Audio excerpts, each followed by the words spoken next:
ইরানের সাবেক সর্বোচ্চ ধর্মীয় নেতা আয়াতুল্লাহ আলী খামেনির মৃত্যুর পর এবার মার্কিন ইসরায়েলের লক্ষ্যবস্তু তার ছেলে মোস্তফা খামেনি।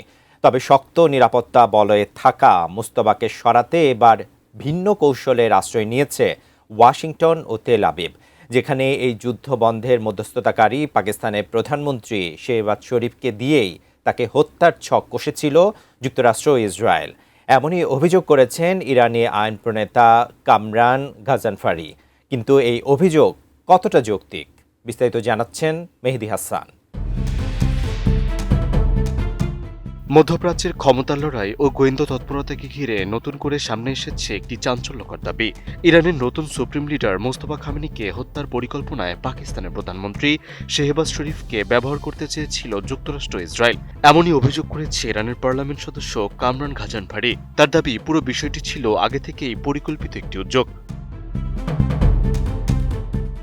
ইরানের ইন্টারন্যাশনাল প্রতিবেদনে বলা হয়েছে, পাকিস্তানের প্রধানমন্ত্রী শেহবাজ শরীফ ইরানের নতুন সুপ্রিম লিডার মোস্তফা খামেনির সঙ্গে সাক্ষাৎ করার আগ্রহ প্রকাশ করেছিলেন। তবে গাজানফারির মতে এটি কেবল একটি স্বাভাবিক কূটনৈতিক সাক্ষাৎ ছিল না, বরং এই সাক্ষাতের আগ্রহকে তিনি যুক্তরাষ্ট্র ইসরায়েলের একটি পরিকল্পিত ফাঁদের অংশ হিসেবে দেখছেন। তার ভাষ্য অনুযায়ী শেহবাজ শরীফকে সামনে রেখে মোস্তফা খামেনির কাছে পৌঁছানোর সুযোগ তৈরি করতে চেয়েছিল তারা।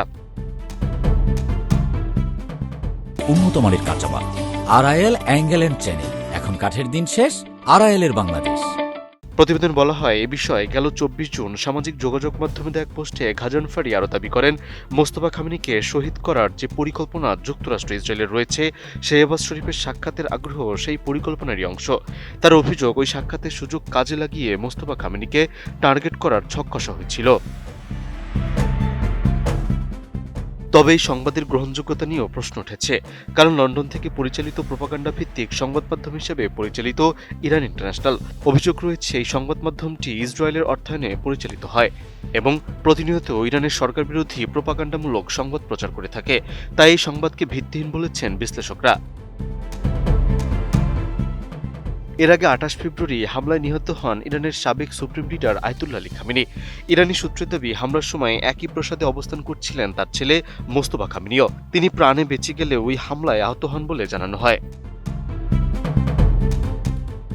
এরপর আলী খামেনির মৃত্যুর পর ইরানের জাতীয় সুপ্রিম কাউন্সিল মোস্তফা খামেনিকে নতুন সর্বোচ্চ ধর্মীয় নেতা হিসেবে দায়িত্ব দেয়। তবে দায়িত্ব নেওয়ার পর থেকে তিনি এখনও প্রকাশ্যে আসেননি, আর এ কারণেই তার নিরাপত্তা ও অবস্থান নিয়ে নানা ধরনের আলোচনা শুরু হয়েছে।